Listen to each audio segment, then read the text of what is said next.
네, 함께 기도하겠습니다. 사랑과 은혜가 충만하신 아버지 하나님 감사합니다.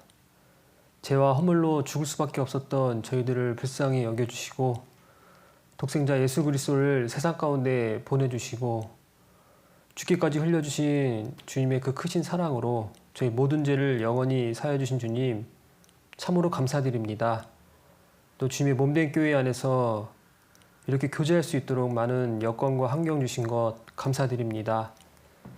비록 코로나19라는 바이러스 전염병으로 인해서 저희가 원활하게 교제하고 또 신앙생활을 할 수 없지만 주님께서 늘 함께하여 주시고 도와주심으로 말미암아 이 어려움도 능히 감당하고 이길 수 있도록 도와주신 것 감사드립니다.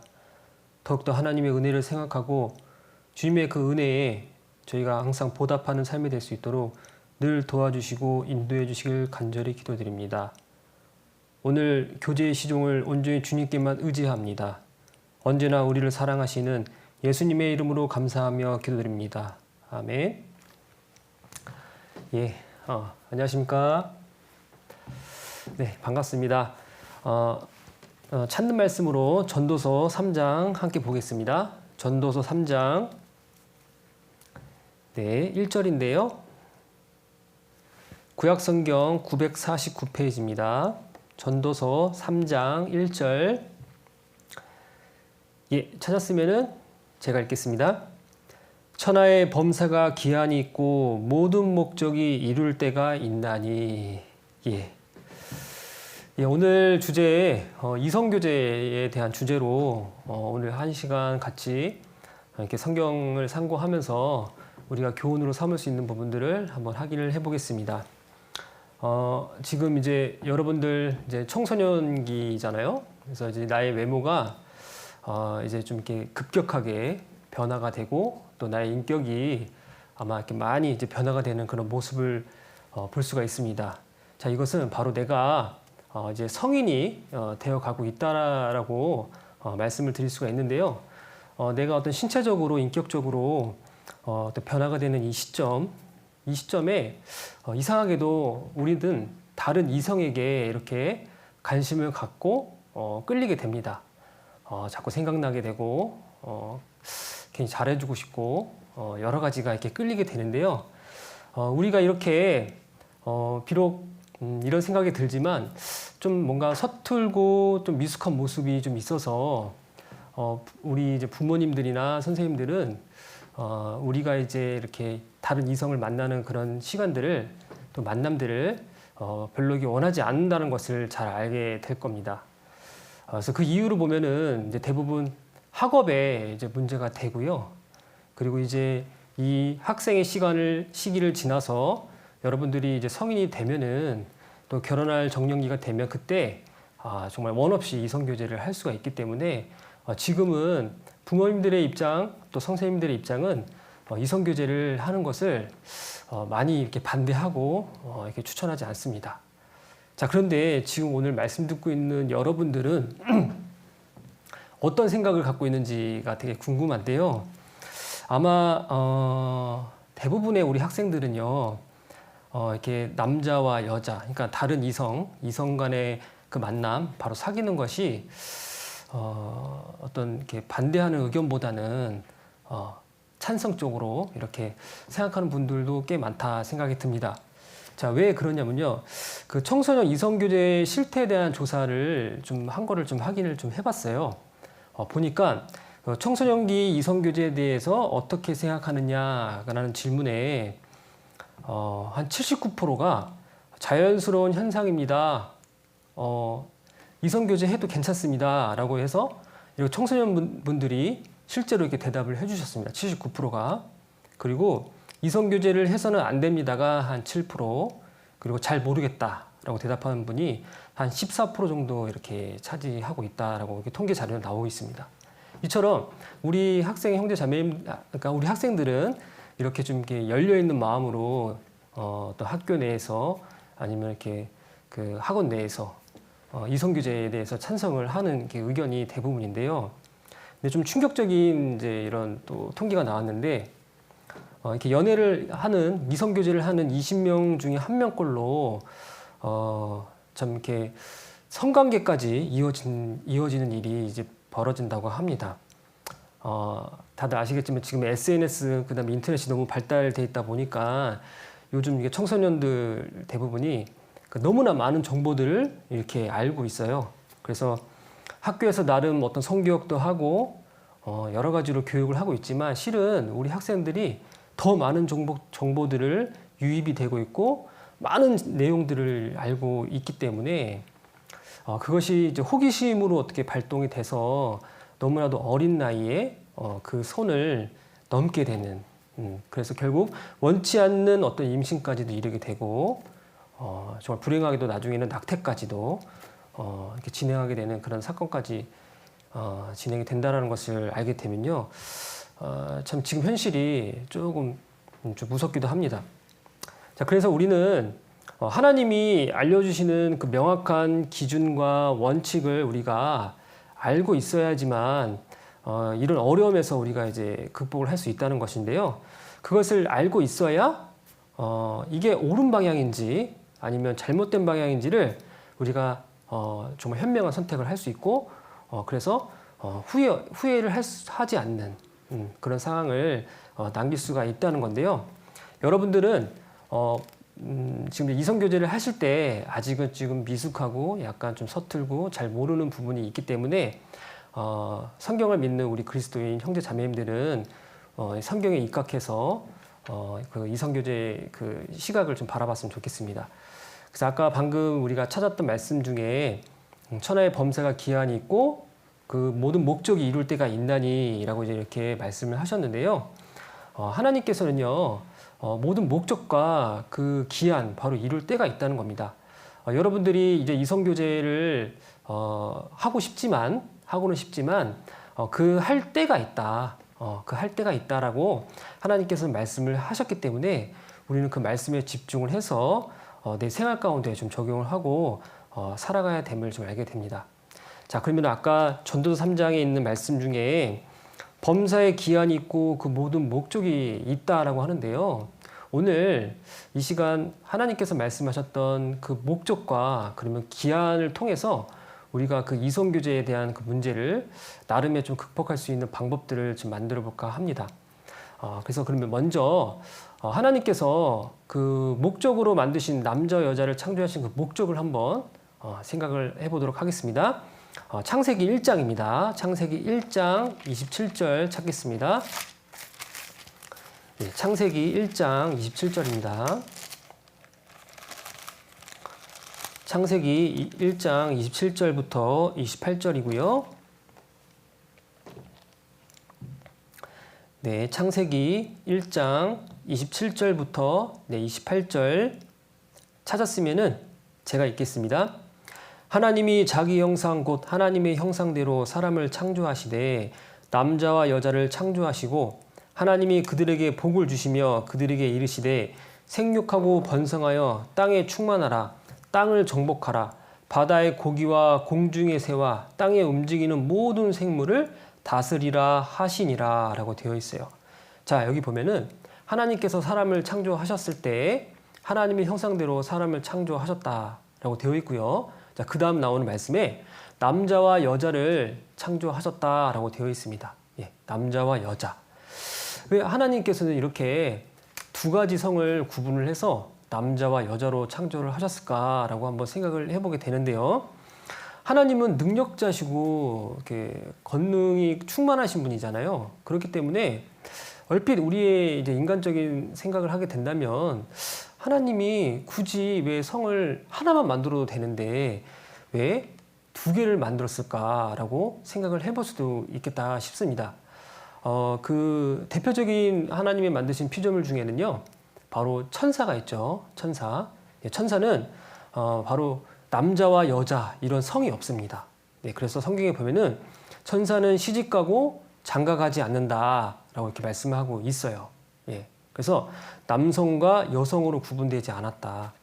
왜 보면은 근데 우리가 이렇게 그림이나 이런 걸 보면은 아기 천사 모습도 있고 또 이렇게 우람한 남자의 모습을 한 천사의 모습도 있고 또 또 이렇게 가녀린 어떤 여자의 모습을 한 천사의 모습도 있는데 그것은 다 사람들이 상상 가운데서 만들어낸 그림일 뿐이고요. 실제로는 천사는 하나의 성호를 갖고 있다.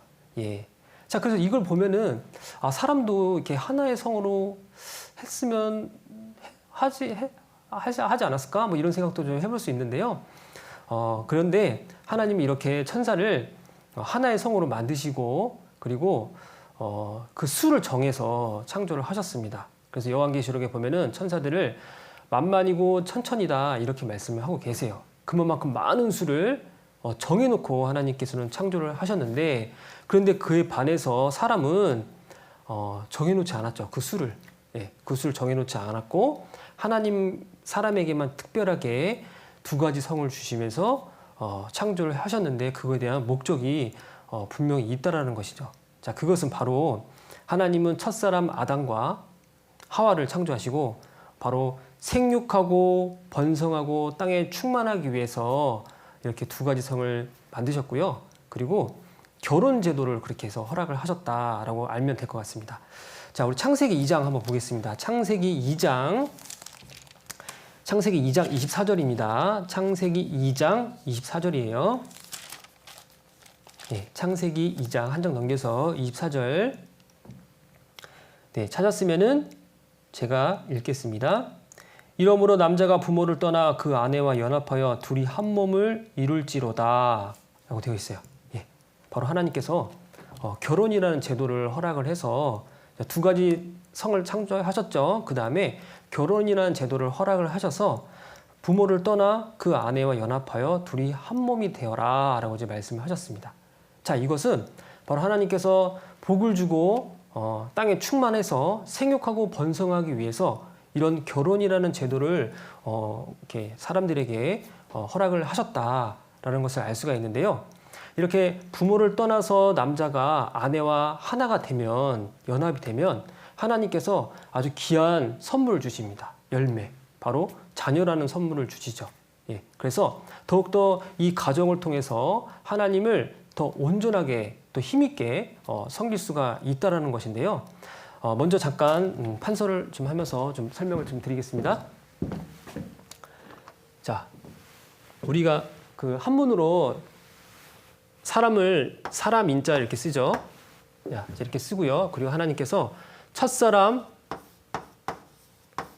아담과 하와를 창조했는데 아담은 남자로 그 다음에 하와는 여자로 창조를 하셨습니다. 그런데 이 남자가 이렇게 창조된 목적은 바로 하나님을 온전히 섬기기 위해서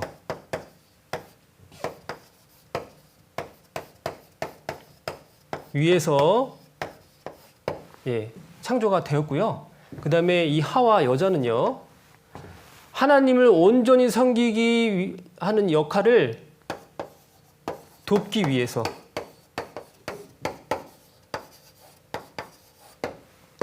그래서 이 하와 여자를 우리가 아시는 것처럼 돕는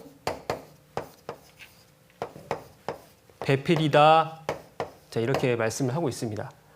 자, 한 사람이 만약에 일을 한다면은 어려움이 있기 때문에 하나님은 돕는 배필을 줘서 이거를 함께 하나님을 온전하게 섬길 수 있게끔 그 일을 하라고 하는 거죠.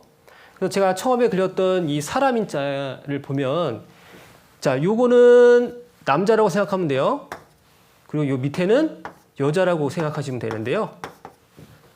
남자, 여자인데, 근데 이 받치고 있는 요것이 무너지면요, 어떻게 될까요?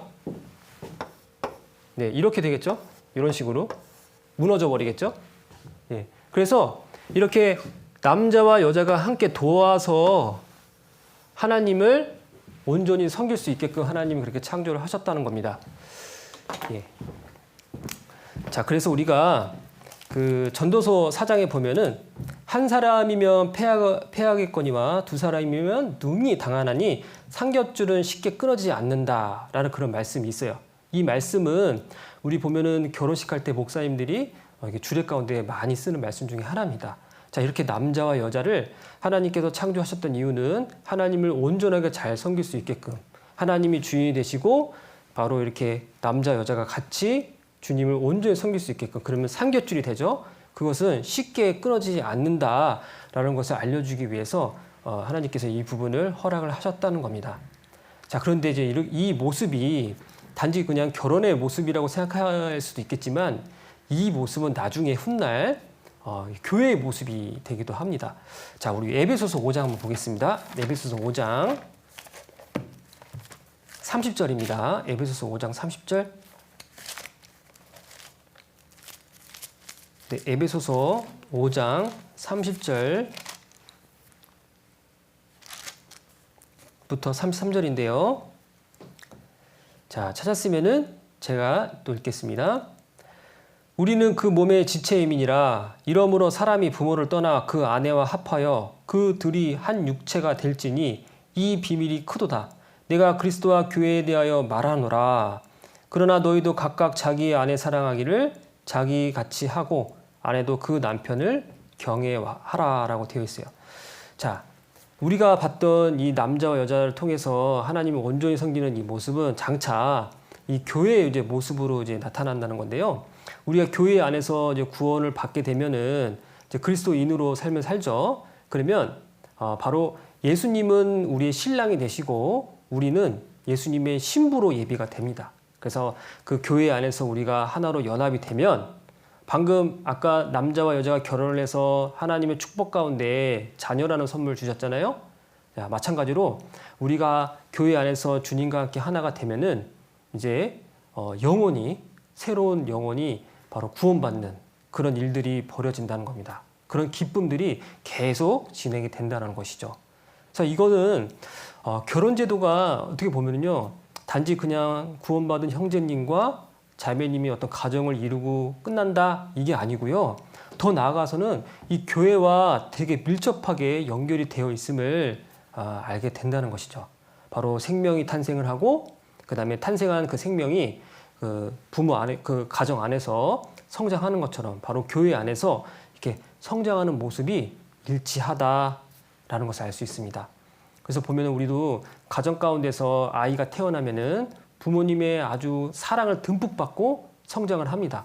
그 성장하게 되면 나중에 그 부모님께는 아주 큰 기쁨이 되겠죠? 마찬가지로 교회 안에서도 이렇게 우리가 힘있게 전도를 하는 가운데, 물론 주님이 신랑 되시죠. 우리는 신부 되고요. 힘있게 전도를 하는 가운데 그 복음으로 말미암아 구원받는 영혼이 탄생하게 되면은 그 영혼이 교회 안에서 잘 보살핌을 받습니다. 자, 그리고 이후에 성장이 되면은 나중에 믿음의 일꾼으로 또 예비가 돼서 기쁨이 되겠죠. 자, 이 모습이 결혼 제도가 이렇게 교회와 밀접하게 연결이 되어 있다. 그렇기 때문에 하나님은 아까도 말씀드렸던 그 목적 있죠. 이렇게 창조했던 목적, 이것이 바로 더 나아가서는 교회와 연결시키고 있다는 것을 알게 되면은 우리에게도 큰 어떤 감사와 감동과 또 교훈이 됩니다. 자, 그러면 이제 목적에 대해서 이제 설명이 됐으니까 아까 얘기했던 그 기한, 그 때, 그 시기, 그거에 대해서 한번 좀 생각을 해보도록 하겠습니다.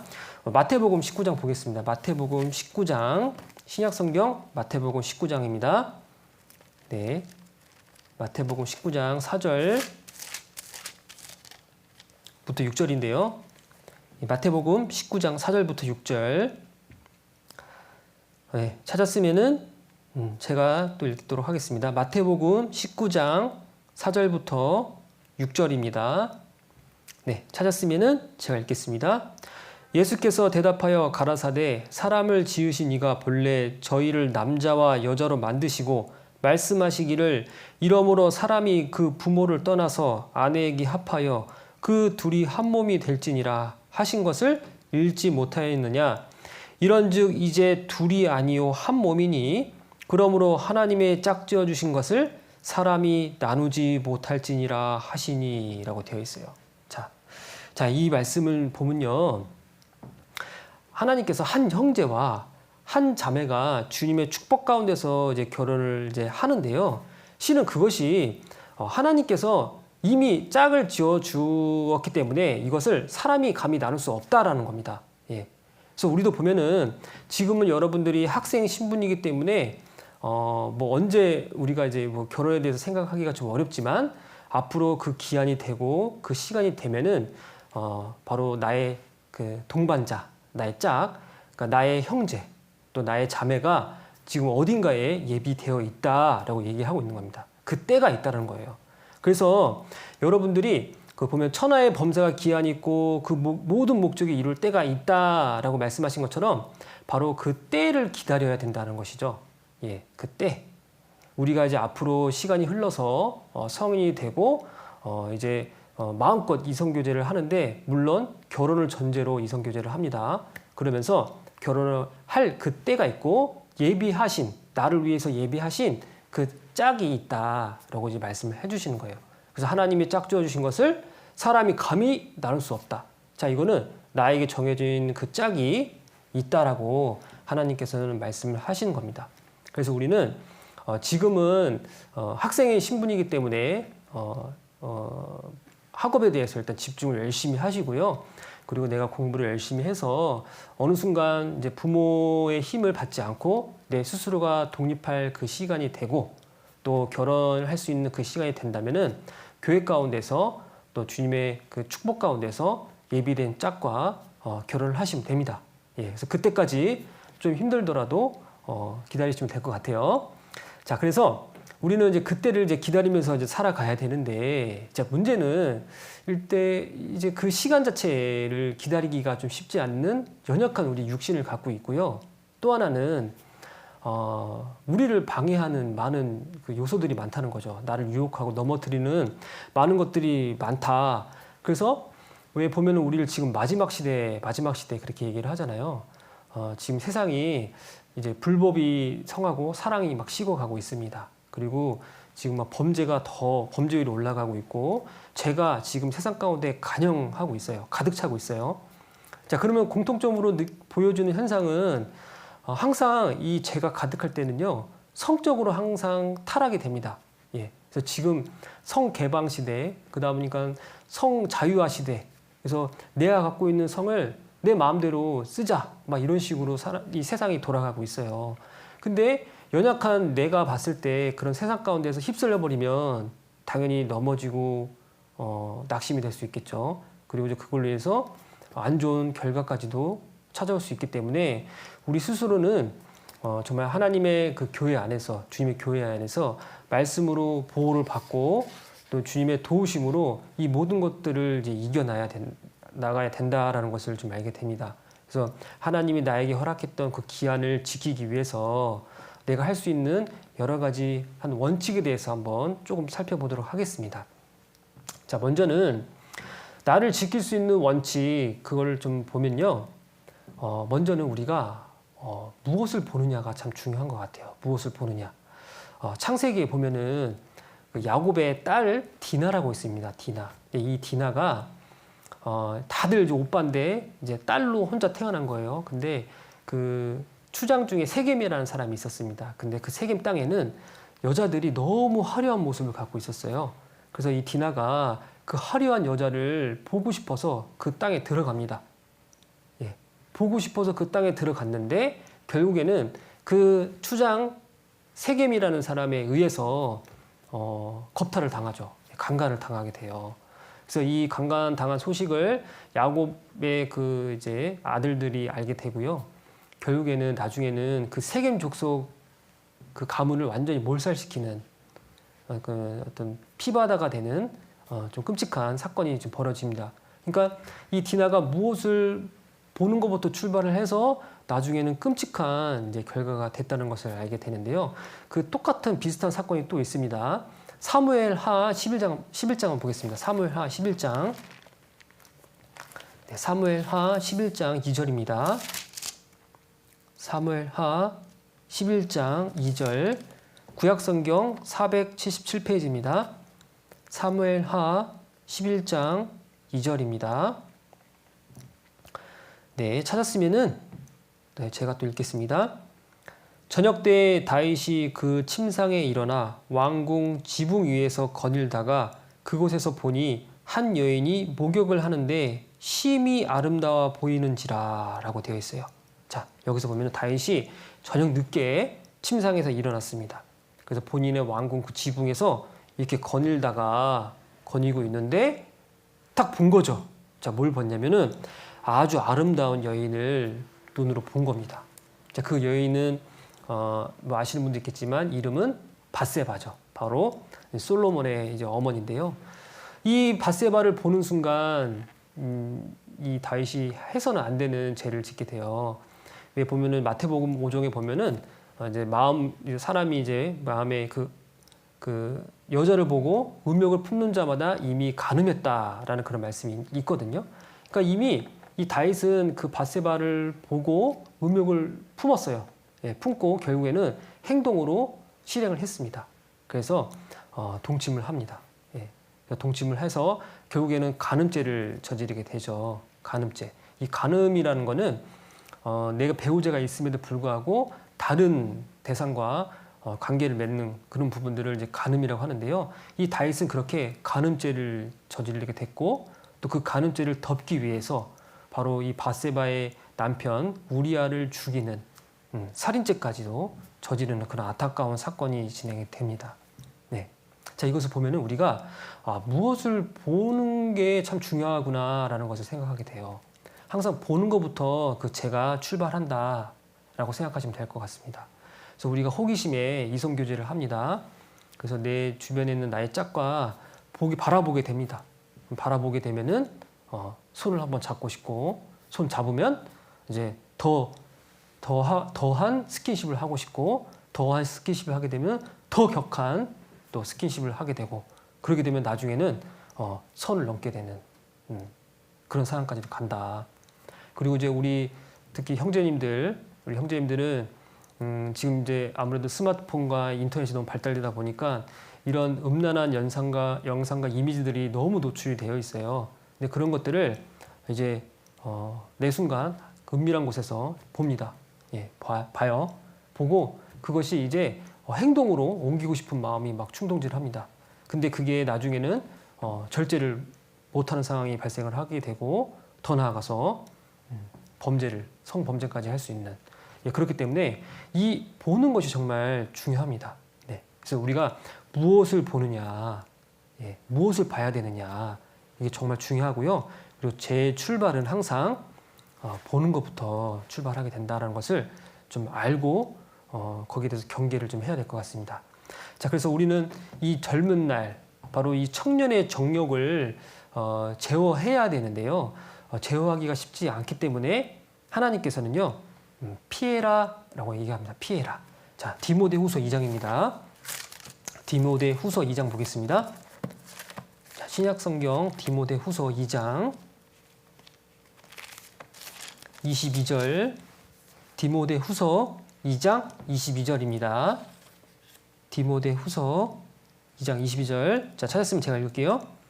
또한 네가 청년의 정욕을 피하고 주를 깨끗한 마음으로 부르는 자들과 함께 의와 믿음과 사랑과 화평을 좇으라 라고 되어 있어요. 자, 여기 보면은 청년의 정욕을 뭐 억제해라 아니면 제어해라 이게 아니고 피하고라고 되어 있죠. 예. 자, 이거는 청년의 정욕은요 우리가 억제할 수 없습니다. 왜? 우리 너무 연약하기 때문에. 그래서 피해야 된다라고 얘기를 하고 있는 거예요. 그래서 뭔가 음란한 거나 음행이 노출될 수 있는 그런 것들이 있다면 사전에 먼저 차단을 하는 거죠. 그리고 이제 어떤 웹사이트나 어떤 성인 이미지, 어떤 자극적인 이미지가 나오는 그런 채널이 있다면은 가감하게 삭제를 하거나 아니면 그 잠금 장치를 걸어 놓는 것이 필요하다는 겁니다. 예, 그래서 그걸 통해서 우리는 그 청년의 정욕을 제어하고 억제하는 것이 아니고 피해야 된다. 예, 그걸 좀 아셔야 돼요. 자, 우리가 잘 아는 인물 중에 구약 성경에 창세기 39장에 나오는 인물 한 명이 있습니다. 예, 누구냐면 바로 요셉이라는 사람이 있어요. 요셉. 예, 요셉은 아주 믿음이 특심했던 하나님의 사람이었는데요. 이 요셉에 보면 이제 보디발의 아내가 요셉을 엄청 괴롭힙니다. 예, 날마다 와서 유혹을 합니다. 유혹을 해서 나와 같이 동침하자. 계속해서 이게 유혹을 합니다. 하지만 이 요셉은 끝까지 뿌리쳐요. 자, 그랬던 이유가 그 손을 버리고 도망하여 나가매라는 그런 말씀이 있거든요. 바로 피했기 때문에 거기서 죄를 짓지 않을 수 있었어요. 만약에 계속 그 가운데 있었다고 한다면 요셉도 그 천하의 요셉도 아마 그 믿음을 이기지 못하고 그 유혹에 넘어질 수 있습니다. 그렇게 되면은 하나님께서 요셉을 통해서 계획했던 그 일들이 모든 것들이 다 요셉이 쓰임받지 못하게 되겠죠. 하나님은 그 요셉을 통해서 이스라엘 그 나라에 극심한 그 가뭄이 발생하잖아요. 그 가뭄에서 구원하기 위해서 요셉을 미리 이집트에 보낸 건데 거기에서 쓰임받지 못하게 될 수도 있었습니다. 하지만 요셉은 바로 그곳에서 피해서 도망을 갔다. 그렇기 때문에 지킬 수 있었다라는 것을 좀 알게 될 거예요. 자, 그리고 이제 우리가 또 지킬 수 있는 원칙 3가지 한번 또 보면요. 세 번째 보면 창세기 39장 보겠습니다. 창세기 39장. 창세기 39장 9절입니다. 네, 창세기 39장 9절 보면은 이 집에는 나보다 큰 이가 없으며 주인이 아무것도 내게 금하지 아니하였어도 금한 것은 당신뿐이니 당신은 자기 아내임이라. 그런즉 내가 어찌 이 큰 악을 행하여 하나님께 득죄하리까? 라고 이제 얘기를 하는 겁니다. 자, 이거 뭐냐면요. 나를 지킬 수 있고 내가 하나님이 주신 그 기한 안에 그 나의 신앙을 지킬 수 있는 방법 3번째는요. 바로 신전 의식이 있어야 된다는 겁니다. 바로 하나님을 내 앞에 두고 있어야지만 내가 그 죄에 대해서 이길 수 있는 힘이 생긴다는 거예요. 지금 이 요셉은 하나님이 나를 지켜보고 있기 때문에 내가 어떻게 이 가운데서 감히 하나님 앞에 죄를 짓겠습니까? 하나님 앞에 득죄하겠습니까? 라고 얘기를 하는 거예요. 자, 이것은 우리에게도 정말 필요하다 생각이 듭니다. 그래서 시편 16편 말씀에는 이런 말씀이 있어요. 내가 여호와를 항상 내 앞에 모시며 내 우편에 계심으로 내가 유동치 아니하리라 라는 그런 말씀이 있습니다. 하나님을 내 앞에 항상 두게 되면요. 나는 요동하지 않아요. 죄에서 승리할 수가 있습니다. 내가 항상 주님을 앞에 모시지 않기 때문에 하나님 모르게 은밀한 가운데서 죄를 짓지만 실은 하나님은 그건 다 보고 계시죠. 지켜보고 계시죠. 근데 그것을 내가 알고 있다면은 바로 이 요셉의 간증처럼 내가 어떻게 하나님 앞에 득죄하리까라고 얘기를 하면서 죄에서 해방될 수 있다, 이길 수 있다, 그걸 얘기하고 있는 겁니다. 그래서 우리는 하나님을 바로 내 앞에 두고 있는 신앙을 가져야지만 내 그 신앙을 지킬 수가 있다.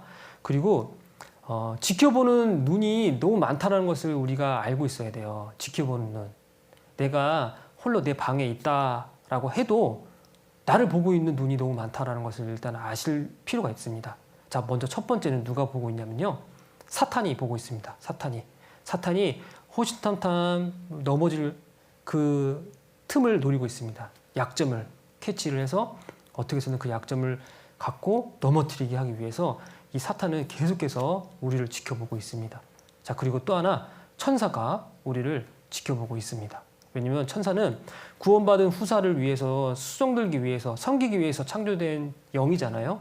그러다 보니까 이 천사들은요 모든 일들을 다 하나님께 보고하는 역할을 합니다. 보고하는 역할. 그렇기 때문에 지켜봐야겠죠. 어떤 일을 하는지. 그리고 마지막 하나님이 나를 보고 계시다.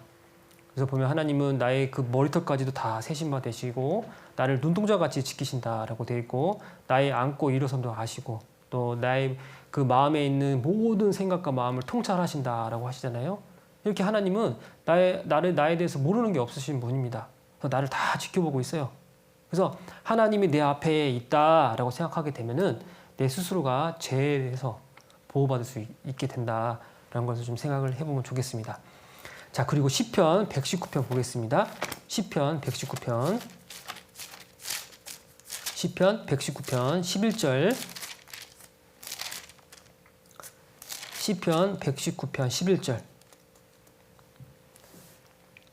네, 찾았으면은 제가 읽겠습니다. 내가 주께 범죄치 아니하려 하여 주의 말씀을 내 마음에 두었나이다 라고 되어 있어요. 예. 자, 우리는 범죄하지 않기 위해서 이 말씀을 연구하고 읽고 또 암송하고 합니다. 예.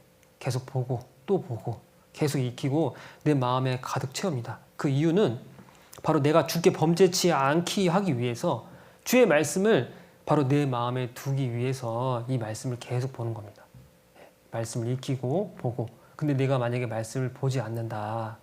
말씀을 내 삶 가운데서 멀리하고 있다. 그거는 지금 내가 죄를 짓고 있다. 죄와 가까이 하고 있다라고 생각해도 됩니다.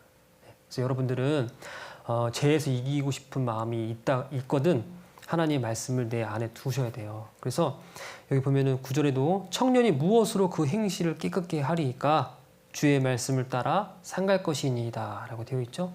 예. 그래서 하나님의 말씀을 내 마음 가운데 가득 채워야지만 그 죄에서 이길 수 있는 힘이 있다라는 것이죠. 예. 그리고 이제 다섯 번째 이제 또 원칙에 대해서 한번 보면요. 그 고린도후서 6장에 보면 이런 말씀이 있어요. 너희는 믿지 아니하는 자와 멍해를 같이 하지 말라. 그런 말씀이 있어요. 예. 우리는 믿음을 갖고 있고 하나님의 그 피값으로 산 구원받은 그리스도인이잖아요. 그래서 우리를 빛의 자녀라고 합니다. 근데 이 빛의 자녀가 어둠 가운데 있는 그 자식들과 함께 할 수는 없죠. 예. 그래서 믿지 아니하는 자와 멍해를 같이 하지 말라라고 되어 있어요. 자, 그 이유는요. 이 깨끗한 유리잔이 있습니다. 여기 물이 가득 차 있어요. 근데 이 물이 가득 차 있는 이 물잔에 먹물 한 방울이 뚝 떨어지면 어떻게 될까요? 예, 완전 더러워지겠죠? 예, 그래서 하나님께서는 우리에게 바로 구분을 명하고 계십니다. 그래서 믿지 아니한 자와 멍해를 같이 하지 말라. 예, 그리스도와 벨리알이 어찌 함께 조화가 되며 믿는 자와 믿지 아니한 자가 어찌 함께 하겠느냐라고 말씀하고 계시는 겁니다. 그렇기 때문에 우리는 믿지 않는 그 이방인과 이성교제는 절대로 안 되고요.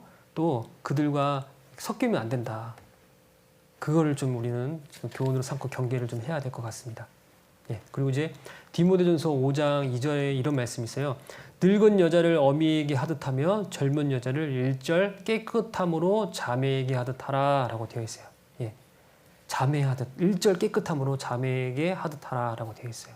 예, 자, 나와 다른 이성은요, 하나님이 창조한 아주 귀한 분들입니다. 근데 이분들을 뭔가 나의 어떤 성욕을 대상으로 삼는 그런 존재가 아니죠. 예, 성욕을 풀기 해소하기 위한 그런 존재가 아니고 일절 깨끗함으로 바라봐야 되는 귀한 분들이기 때문에 하나님께서 이렇게 말씀 가운데 우리에게 허락을 하신 겁니다. 그래서 젊은 여자를 볼 때는, 젊은 또 남자를 볼 때는 일절 깨끗함으로 자매에게 하듯 형제에게 하듯 하라고 이렇게 말씀을 하고 계시는 거예요. 자, 그리고 고린도전서 6장 보겠습니다. 고린도전서 6장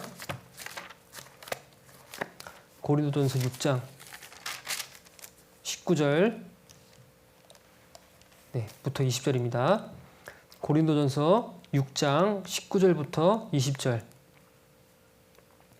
신약성경 고린도전서 6장 19절부터 20절. 자, 찾았으면은 제가 또 읽겠습니다. 너희 몸은 너희가 하나님께로부터 받은 바 너희 가운데 계신 성령의 전인 줄을 알지 못하느냐? 너희는 너희 것이 아니라 값으로 산 것이 되었으니 그런즉 너희 몸으로 하나님께 영광을 돌리라 라고 되어 있어요. 예. 자, 우리는요, 이 나의 영혼, 나의 몸은요, 잠깐 착각을 할 수 있습니다. 내 것이다, 나의 것이다 라고 생각할 수 있지만 나는요, 하나님의 정말 귀한 그 보혈, 그 피값으로 지불이 된 사람입니다. 바로 피값으로 구원받은 새 생명을 얻은 사람이죠. 그래서 소유권이 나한테 있는 것이 아니고 이 소유권이 하나님께 있는 거예요. 만약에 이 소유권이 나한테 있다라고 한다면은 내 마음대로 살겠죠. 하나님과 상관없는. 하지만 이 소유권이 하나님께 있다. 하나님께 단지 내가 빌려 쓰고 있다라고 하게 되면은 우리는 조심해서 쓰게 될 겁니다. 예, 그래서 하나님의 생각을 하게 되고 하나님 뜻이 무엇인지 또 하나님 계획이 무엇인지를 살피면서 갈 수가 있겠죠. 그래서 우리가 그 기한 안에 정말 나의 육신을 지키고 또 내 신앙을 지킬 수 있는 방법에 대해서 대략 한 7가지 정도로 살펴봤는데요. 마지막에 이 소유권을 하나님께 인정하는 게 아마 제일 크다 생각이 듭니다. 네, 그래서 우리 로마서도 한번 보겠습니다. 로마서 14장입니다. 로마서 14장. 예, 로마서 14장 7절부터 8절인데요. 로마서 14장 7절부터 8절. 예, 찾았으면은 제가 또 읽겠습니다. 우리 중에 누구든지 자기를 위하여 사는 자가 없고 자기를 위하여 죽는 자도 없도다. 우리가 살아도 주를 위하여 살고 죽어도 주를 위하여 죽나니 그러므로 사나 죽으나 우리가 주의 것이로다 라고 되어 있습니다. 예. 자, 소유권을요 하나님의 것이라고 인정하게 되는 순간부터 나는 이제 조심하게 되는 거죠. 내가 함부로 죄를 지었던 이 생각에서 그런 틀을 벗어나서 이제 하나님이 주시는 것들로 고민하게 되고 또 채우게 되고, 예, 그렇게 돼서 내 말씀 가운데서 또 교회 안에 있는 교제 가운데서 보호받고, 그리고 내가 또 믿음이 성장하고, 그래서 하나님이 기한으로 우리한테 허락했던 그때에, 예, 그때에 하나님 짝지어 주신 그 예비인 나의 사랑하는 그 짝과 만나고 결혼하는 시간이 분명히 있으리라 생각이 듭니다. 그래서 여러분들이 오늘 이 시간 이성교제에 대해서 한번 생각을 해보게 됐는데요. 이 이성교제에 대해서 많은 내용들을 담고 있고 좀 여러 시간을 투자를 해서 이게 특강으로도 해야 될 어떤 주제이다 보니까 좀 이렇게 전하는 데 좀 한정적인 부분이 있긴 했었습니다. 그래서 하지만 오늘 우리가 이제 교훈으로 받을 수 있는 것들을 좀만 다시 한번 정리를 해보면요. 하나님은 우리에게 분명 창조의 그 목적과 분명한 기한, 바로 그 때가 있다라는 것을 좀 알면 좋을 것 같고요. 그리고 하나님께서 허락했던 그 결혼 제도가 지금에 있는 우리 이 교회와 밀접하게 연결이 되어 있다라는 것을 한 번 더 생각을 하면 좋을 것 같고, 그리고 여러분들이 잘 아는 그 공신 있죠, 공신. 네, 공부를 잘하는 사람들을 이제 공신이라고 하는데요. 그 사람들이 이제 그렇게까지 불리기까지 정말 뼈를 깎는 고통과 또 이렇게 피나는 수고를 감수를 했는데, 그 이유가 뭐냐면 분명한 그들의 목표가 있었기 때문에 그렇게 공부의 신이 되었다고 합니다. 마찬가지로 여러분들도 하나님께서 허락하셨던 여러 가지 계획들이 있잖아요. 그리고 그걸 통해서 그 때가 있잖아요. 그래서 그 때를 나의 목표로 삼고 정말 어렵고 힘들지만 정말 뼈를 깎는 고통, 또 피나는 수고와 헌신과 또 인내를 통해서 내 신앙을 잘 다듬게 되면요, 나중에는 주님께서 허락했던 귀한 것들을 반드시 받을 것이고, 또 그 안에서 하나님께 또 존귀와 영광과 칭찬을 반드시 받을 거라 생각이 듭니다. 그래서 지금 여러분들이 아직은 지금 어린 나이이기 때문에 잘 모를 수 있지만 점점 성경을 배우면서 내 신앙과 믿음이 비례하게 성장하게 되면은 이 모든 것들을 다 이해하고 또 하나님의 섭리를 깨닫게 되는 시간이 분명히 있을 거라 생각이 듭니다. 그래서 항상 우리 형제 자매님들 늘 죄에서 승리하고 또 내 신앙생활이 늘 성장하는 그런 우리 형제 자매님들이 됐으면 좋겠다 생각이 듭니다.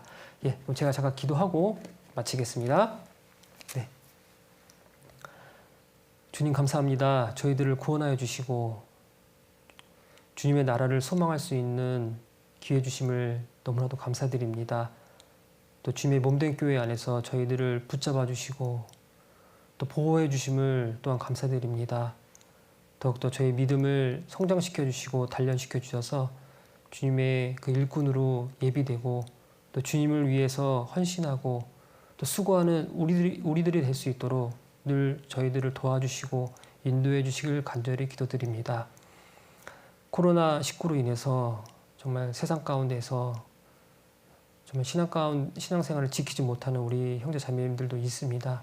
그 형제 자매님들을 불쌍히 여겨주셔서 꼭 교회로 인도되어 또 주님의 말씀에 붙잡혀서 또 힘있게 살아갈 수 있는 그 믿음을 지켜주시길 간절히 기도드립니다.